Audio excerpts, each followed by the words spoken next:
You are listening to Unscripted Moments, a podcast about propaganda. On this episode, I'm delighted to feature a conversation with Fredrik Granberg, the drummer for Randy, sometimes known as Randy the Band, from Sweden. Throughout the course of their career, Randy evolved from an ultra-fast punk band with distinct comparisons to How to Clean Everything, I'd Rather Be Flag Burning, and Less Talk, More Rock era propaganda, into a sound inspired by rock and roll like the Ramones, Thin Lizzy, and maybe some international noise conspiracy. Randy put out records on Epitaph, Burning Heart, Fat Wreck, and appropriately for this podcast, G7 Welcoming Committee Records. On this episode, Fredrik and I discuss Randy's early sound, getting to know propaganda, and joining the G7 roster, their G7 releases, the Cheater EP and the LP You Can't Keep a Good Band Down, the ill-fated summer and fall 2001 tour, which got canceled due to 9/11, and jamming in Jord's basement. This was a great chat with Fredrik from the legendary Randy, and I hope you love it. So leading in, let's hear a snippet of Randy's At Any Cost from their 1996 LP, The Rest is Silence. Enjoy.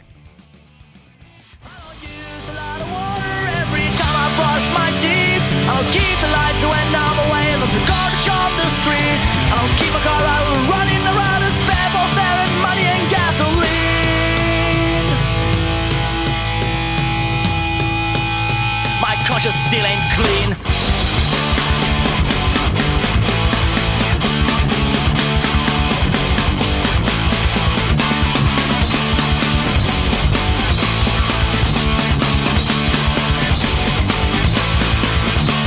I choose not to participate for the things that I don't like, and I don't care if the price is high as long as I know that I'm right. But apparently not everybody acts or think this way, and correct me if I'm wrong, but things getting worse here every fucking day.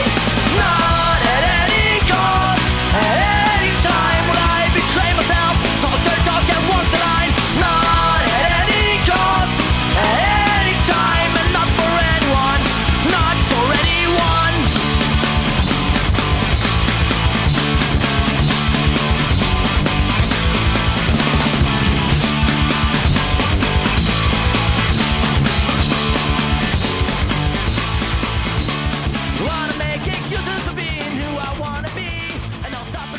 Fredrik Granberg, welcome to Unscripted Moments, a podcast about propaganda.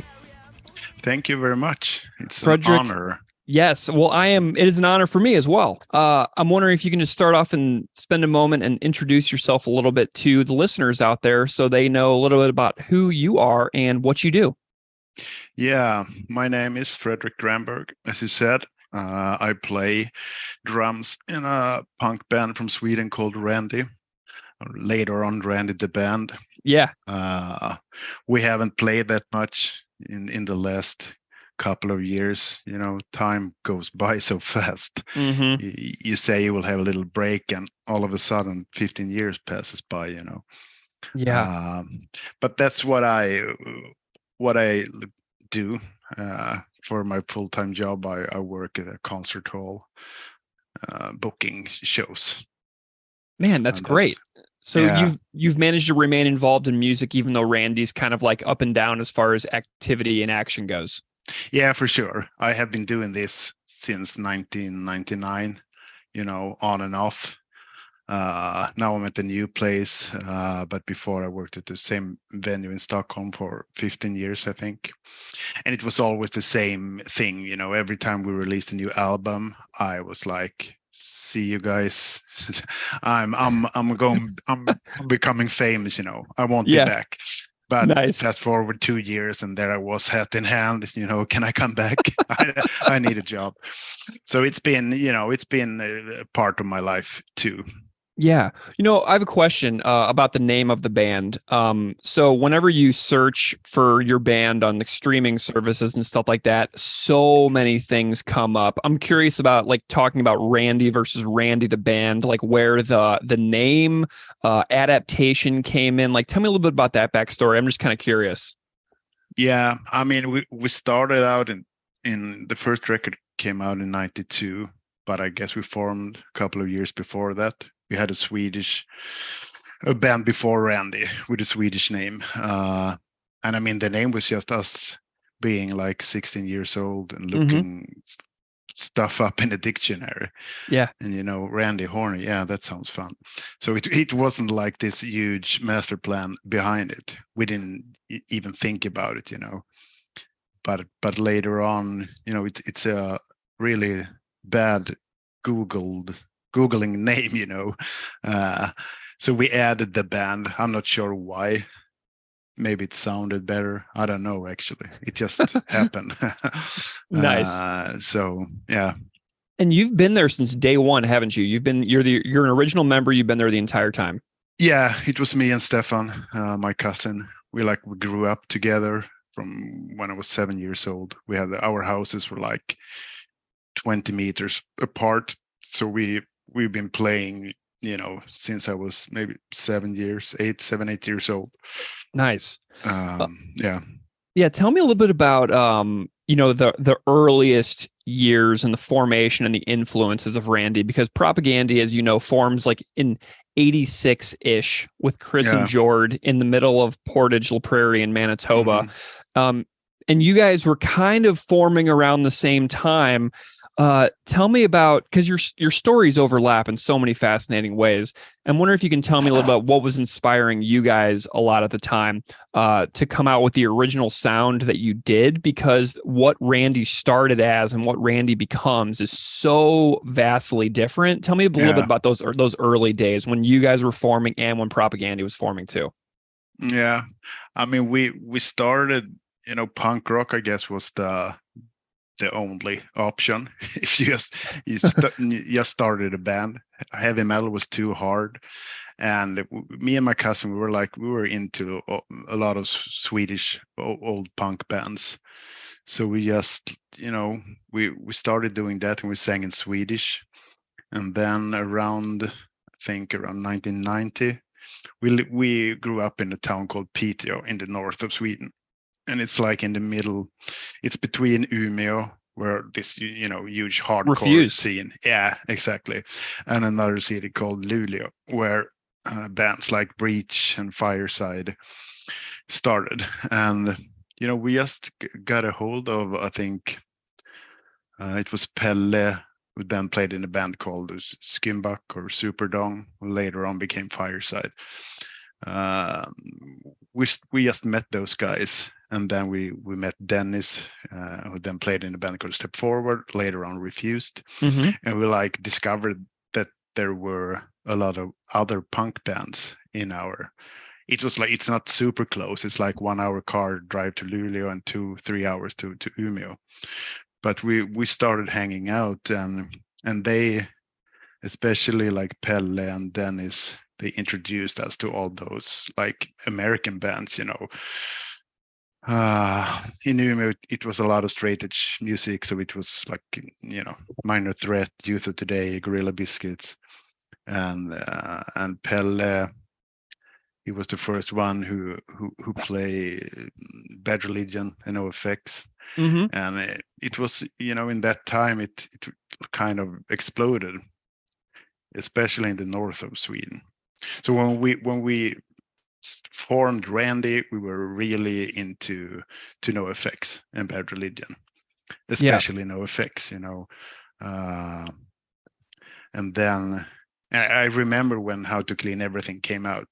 It was like we were writing letters to Fat Mike directly, because he was in charge of Fat Wreck at those. It was him, So we ordered every record that came out. So I think the first one was Lagwagon, and then the Propaganda record came out, and it was life-changing. It was #mind blown. It was something I haven't heard before. It was so melodic and so political and so fast and everything. So we were really, really into it. Awesome. I know that you mentioned in an email that you kind of were joking around a little bit when we were corresponding before recording. But you were like, yeah, we kind of just like copied parts of like what we heard from Propaganda, and we were just trying to make it go even faster. So to me, like the rest is Silence, the Randy album is kind of like it reminds me a lot of the I'd Rather Be Flag Burning 10-inch from Propaganda. And it's kind of like that interim period between How to Clean Everything and Less Talk, More Rock. I feel like that really captures a lot of what Randy was doing on The Rest Is Silence. Talk to me about like that influence of discovering Propaganda and then going into like that 1995, 1996, like writing and recording for The Rest Is Silence. Cause I'm curious about the influence that they had on you guys. Yeah, I mean, it was very influential, the How to Clean Everything record. And our first record, There's No Way We're Gonna Fit In, it was kind of, it was a lot of propaganda in that record, but also we had a different bass player at that time. Mm-hmm. So there were a lot of NoFX influences as well, and other stuff. But when we started writing songs for The Rest Is Silence, I mean, it's such a long time ago, I hardly remember anything, but I remember we were really into a lot of heavy metal bands at that time as well. It was like we listened a lot to Queensryche and Anthrax and Corrosion. What's the name? Corrosion of Conformity. Corrosion of Conformity. Yeah. Yes. So we were like listening to a lot of that stuff, and then we just wanted to play like as fast as humanly possible. I think that at the time we had like we were unemployed, so instead of going to the unemployment office, we got like 6 or 12 months at working like this European Union something. We got paid to rehearse actually. So that's what we did. We played table tennis and we rehearsed for like 12 hours a day for almost a full year, you know. Yeah. And it was like, I don't know, we just wanted to play super fast and super technical. And when I listen to that stuff now, I'm kind of blown away because we were like 20 or something at the time. But I guess you can hear that we practiced a lot, you know. You know, I'm curious about, the band now.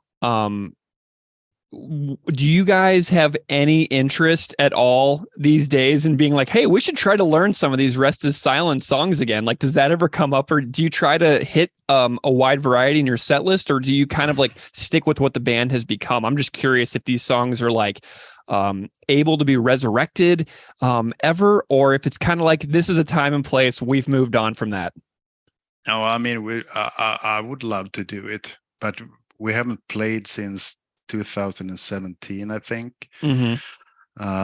And we had so many transformations during the years, you know. But we actually played some of the songs from The Rest Is Silence, but this is also like 10-15 years ago. But a lot of the kids that came to our shows then haven't heard the older songs, so it was kind of, when we played them, it was like, oh no, fuck this, they are staring at us, you know. Wow. But I mean, if we would get together at one point again eventually, I mean, we never split up, but we also never ever, you know, it's just on a hiatus, you know. Sure. I would love to do it, you know. I'm not sure if I would be able to do it, you know, because it's really physical demanding, and we're not like schooled musicians in any way. So it's, you know, I have all the bad techniques for playing drums, and especially fast, you know, I tense up and I cramp and stuff like that. But I, you know, with YouTube and stuff, some of the older shows have been, like, you know, surfacing, and I'm like, Jesus Christ, and it's even faster live. So, but you know, I wouldn't say no. I guess there would be some people who would enjoy that. But it's really, you know, those early albums compared to the later ones, it's such a totally different band. Yeah, it is. Yeah. You know, I was actually watching some of those. I watched the 1995 set yesterday. Are you the one posting all of that on Randy's Facebook? Are you kind of like in charge of Yeah, that? yeah, that's me. Well, you're doing a great job because there's so many really cool old artifacts that you've been posting on Randy's Facebook page just to kind of show the eras of the band. And it's really, really cool what you're doing over there. So definitely keep doing that because I am personally enjoying it a lot. I'm curious about your mindsets back then too, because I think about a song like At Any Cost. It's so aligned with like what Propaganda was doing, like lyrically. Yeah. What was kind of like the ideas that were inspiring you guys around those mid '90s years? Well, it was Stefan, my cousin. He wrote all the lyrics and almost all of the songs. But I mean, for us, we were really political, and I mean, we were young. We were like 18, 20 years old. So, I mean, a lot of the stuff was really hard to get a grip on. When I first started listening to Propaganda, like, what the fuck is this? It's really, a kind of complicated stuff. And I bought a lot of Noam Chomsky books, and I was like, whoa, this is hard, dude, to even get into. But we were all vegetarians and vegans, and we were like really, it was really important to us. We were a really, really political band. And I think in some sense that maybe was like a reason why we didn't get bigger, commercially, because a lot of people were like, especially in Sweden, the whole like skate punk scene it was a lot of humor. You were supposed to be funny, and and we were like really, really serious all of the time, and people kind of it flew over a lot of people's head. The kids coming to the shows are like, we just want to go to a punk show and get drunk and have fun. Right. What the fuck are these guys talking about? Yeah, they're lecturing me. Yeah, and it was, I mean, we toured a lot with Refused, so it was like, maybe not, it was a friendly competition between us, becoming better as a live band, and the lyrics and everything. It was, we got pumped of each other. I love it. Well, let's bring Propaganda to the equation because it's a band that you go on to tour with, you go on to work with at G7. What is the beginning of your relationship like with the band Propaganda, like Chris and Jordan, everybody? I actually don't really. I think we were on a Swedish record label called Ampersand when we released "You Can't Keep a Good Band Down."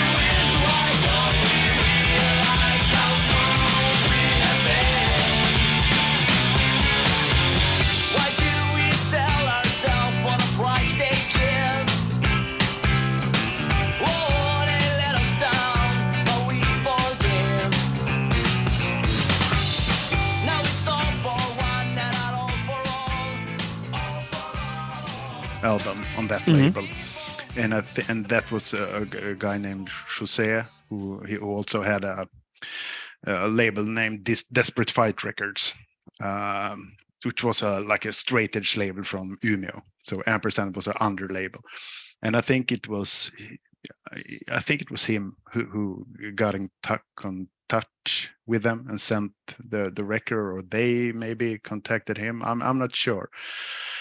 But eventually we ended up on G7, and for us that was like the only label we wanted to be on. There were, and I mean, like, commercially it would maybe have been smarter to strive for Epitaph or Fat Wreck or something, but we never thought in those ways. We're like, G7, it's Propaganda's label, this is awesome, let's do it. Yeah. It's funny that you mentioned Epitaph and Fat a couple times too, because you both bands, Propaganda and Randy, both go on to work with Fat, obviously. Yeah. Both go on to work with Epitaph. So like you and Propaganda have been on G7, Epitaph, and Fat. Both bands have been on all three of those labels. It's really funny. Yeah, and still to this day, G7 and Fat Wreck, they've been like really, really like super honest with all the economical stuff. G7, they sent us all these, like, you know, not invoices, but you sold one CD in the last 6 months. Here's, the payout is too small. It's 18 cents, but we still got all the documentations, and the same thing with Fat Wreck, and that's, that's nothing that's been happening with all our other labels, but That's yeah. great. Did you so what was the correspondence like with Chris and Jord, who are running the label? Were they kind of like your point people for the business end of it? No, we actually, everything went through Ampersand Records. So I'm not sure when we started to get in touch, like, personally. I think it was right before when we did the tour together in 2001. Oh, Yeah, because I think You Can't Keep a Good Man Down was released by G7, but then we released the Human Atom Bombs, and that went, Epitaph released that one. So I'm not really sure about all the business stuff that led up to that, but I think it was around, like, late 99, early 2000, I think. awesome. Okay, well, I But I definitely can't, I could, remember this all wrong, but I think so. okay, well, I'm definitely curious about this tour as well. So I know the tour was called the Humanitarian Intervention Tour Part 2 Yeah. because they did previous one with Avail, which was, the original Humanitarian Intervention Tour, but in support of Today's Empires, Tomorrow's Ashes. Yeah. And I'm definitely curious about your memories of this tour because I was supposed to be at the September 12th, 2001 date in St. Louis, Missouri at the Creepy Yeah. Crawl. Mhm. And obviously that got canceled because September 11th happens. You and Propaganda are probably in a hotel room around Lawrence, Kansas or Kansas City watching Yeah. things happen. I'm just like, I tell me, think so. I'm super curious about this, just what you remember about this tour in general, because you only did about half the dates and then Yeah. it all went wrong. So tell me some stories here. Well, I'm really bad at, like, saving stuff. I don't even remember where we played, and I remember why it got canceled and everything that happened afterwards. But I think we did like 6 or 7 shows or something like that, and we were like, stupid Swedes.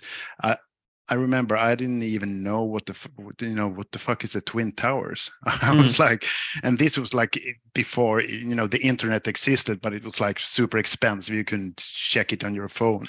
Right. So the day of the September 11th, we went to the venue and we're like, what the fuck? It's been an accident or whatever.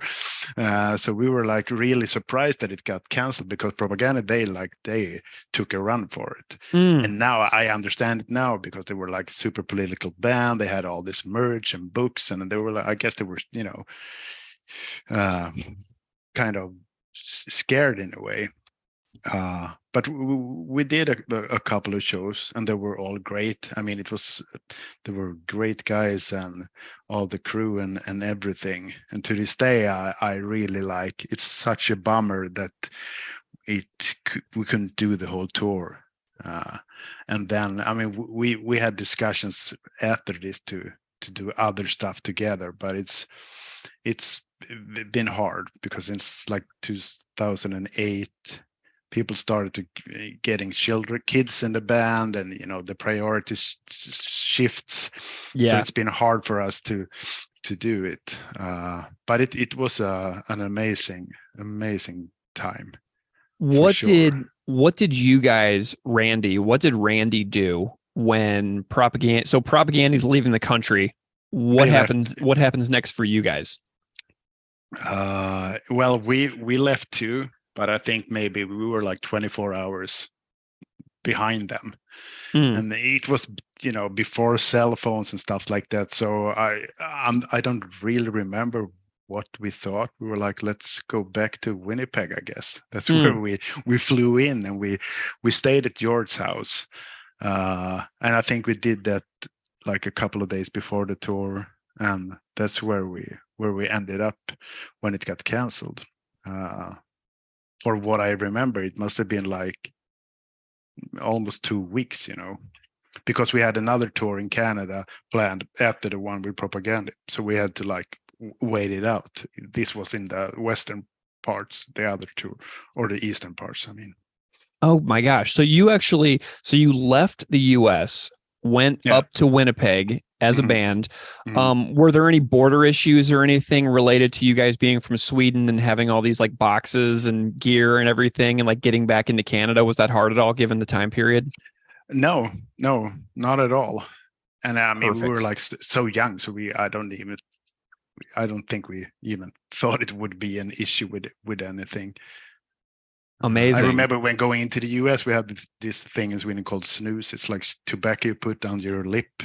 And I Yeah. remember when we crossed the border over to the US, we were like, "Do you think maybe we get in jail if we get caught with this?" And it's like normal tobacco. So I remember we threw it out the window before we passed the border. But Amazing. apart from that, there was no issues. Do you remember anything about that time of like just like hanging out at George's house for 2 weeks waiting for your next tour to start? Yeah, it was super fun. And I remember they when they got back from the tour, and they rehearsed in the basement of George's house. So they started like rehearsing the same day we got back there. And I remember we were like, what the fuck are they doing? They are playing the same old song to rehearsing now. We couldn't really understand the dedication, or whatever you want to call it. We thought it was confusing. We Wow. didn't do that, So you got to like sit there in George's house and like basically listen to Propaganda practices for days on end. Yeah. It was amazing, and we were like, we just hanging out. It was a lot of fun. But Wow. then, like after the first week, I guess we got kind of bored. So that's when we asked some of the guy, it might have been George or Chris, if there was a studio that we could record some songs in, and that's where the Cheater EP came along.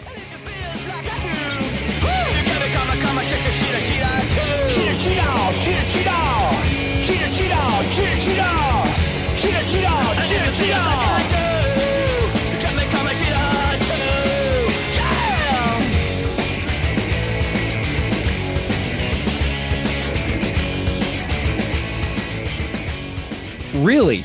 Yeah. So Cheater, so let's go into this real quick. So you have You Can't Keep a Good Band Down LP out on G7.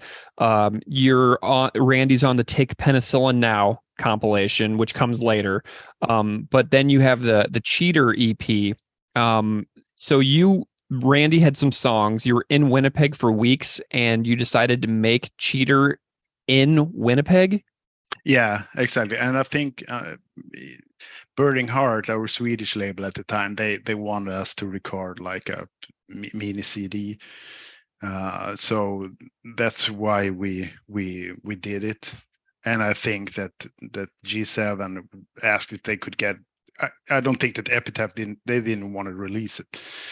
They didn't want to release the Human Atom Bombs almost because they thought it was too fucked up. They changed all the track listing of the album, because in the like European version, that record starts with the song Chicken Shack, which is like kind of it's a really fucked up song to start an album with, but that's how we wanted to do it. But they didn't think it was commercially clever to do so. And I guess that's right. So I think they did switch it up and started with Addicts of Communication or something like that. So Human Atom Bombs has a totally different track listing in the European version? Yeah, for sure. Like a different sequence. Interesting. Yeah. And I'm still to this day really pissed off about that, because that's what the fuck. It's a punk album. What do you remember about the Cheater sessions in Winnipeg? We rehearsed in George's basement. That much I know.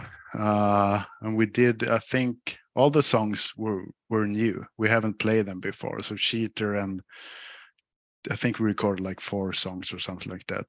So we rehearsed them and kind of made them. I guess Stefan already written them, but we rehearsed them, and then we rented some studio in Winnipeg.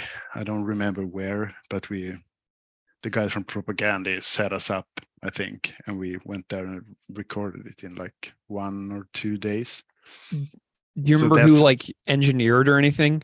No, I'd have to look all that up. don't. Yeah, it was this heavy metal dude. He was not, he didn't know nothing about punk, from what I remember, anyways. Interesting. So that version of Cheater on that EP is like different from the one that ended up. We re-recorded it for the Randy the Band album that came out in 2005. Or no, it was on the Welfare Problems, 2003. So that's something, and we had Chris sang backup vocals on that one. I was going to ask about that. I found an old punknews.org review or an Exclaim review or something that said that the guys from Propaganda did backing vocals. So it's just Chris on the Cheater EP doing backups? Yeah. Very fun. Very fun. Mm-hmm. I love that. Okay, well, Fredrik, I got a couple questions about Propaganda. What is your favorite Propaganda record as a fan of the band? Well, I mean, the first one was so influential on me. So, I mean, and since you emailed me, I went back and listened to all the other records. And I mean, it maybe it doesn't hold up 100% from all these years, but I would that the first one is definitely the most like crucial one for me. But then like I also like the Supporting Cast album a lot. There were some years when I like lost interest in punk music altogether, so there were some records that I kind of didn't listen to at all. But the Supporting Cast is if I had to choose one, I guess it would be that one. Nice. And later on, it's like it's evolved to this other thing in a sense. It's a lot more technical. It's even more kind of metal in a way. And I like the new one as well. But the first two, they have a special place in my heart. I love that. Well, it's really interesting to think about your band and Propaganda as well, because if you think about where each band started, like the sound that you both had, Randy and Propaganda at the very beginning, the trajectory of where the sounds for both bands go, the evolution in both bands is rather stunning. You know what I mean? It's a really cool path to trace the beginnings of Randy and the beginnings of Propaganda and see where those two bands go with their sounds over the years, because it is an evolving sound throughout the years. And to me, that's like what great artists do, is like they really are open to new pathways. And when a new pathway opens up, they kind of go for it. And it kind of doesn't really matter a whole heck of a lot what some of the expectations are of what people may be wanting to hear. Like the amount of people out there who would love, Less Talk More Rock Part 2 is pretty profound, but that's not what they're going to do, And so I like the fact that both of your bands followed your creative hearts instead of just giving people the same stuff over and over. It's really pretty cool. Yeah, I agree. And for us in Randy, it was never like a master plan. We just, we got really bored with stuff pretty fast, So when we did the Rest is Silence, and then we did the You Can't Keep a Good Band Down, it's like almost in a way a completely different band, But at that time we were really into Thin Lizzy and a lot of heavy metal stuff as well. So we never even thought about, is this like, will people be upset? We won't be playing fast songs anymore. We just did what we thought we needed to do, Yeah. Were you, as the drummer, relieved when the songs slowed down a little bit? Chris is always talking about how Jord is always like, really bummed out during the Today's Empire sessions that the songs were getting faster and faster and faster. Like, were you kind of relieved when the sound changed a little bit? Did that kind of make you enjoy your job a little bit more? Yeah, I think so, because it was a nightmare rehearsing the older songs at that Yeah. time when we wrote The Rest is Silence. I mean, we played for hours at the end, and every song was 2000 BPM. So of course it was more of a sport in a sense than playing an instrument. It's like Amazing. Yeah. Well, Fredrik, I am delighted that you were able to take the time with me to chat about G7, chat about tour, chat about your experiences and friendships with Chris, George, G7 Propagandy. It's really awesome to kind of connect with you and to chat about some of these stories. I love getting these oral histories from people who know the band and have had shared experiences in certain times and places. And the fact that you were on that 2001 canceled tour when 9/11 happened, I've been waiting for a story like this for a couple of years doing this podcast. So it's really awesome to finally hear kind of what that was like in that moment, realizing that, wow, we're fleeing the country now. Yeah, and I've been waiting for this. Yeah, another funny memory from that tour. I remember when we got back to George's house, and we drank a lot at that time, and they had built this pentagon out of beer cases for like a surprise gift when we came back. So we had that beer pentagon going for all that time. It was kind of hilarious. Amazing. Well, Fredrik, thank you so much for joining me to chat about Propagandy and the history of Randy the band. It's been a real pleasure, man. It's been an honor. Actually. Really fun to be a guest on the This last show. year I have changed my personality from pussy to revolutionary.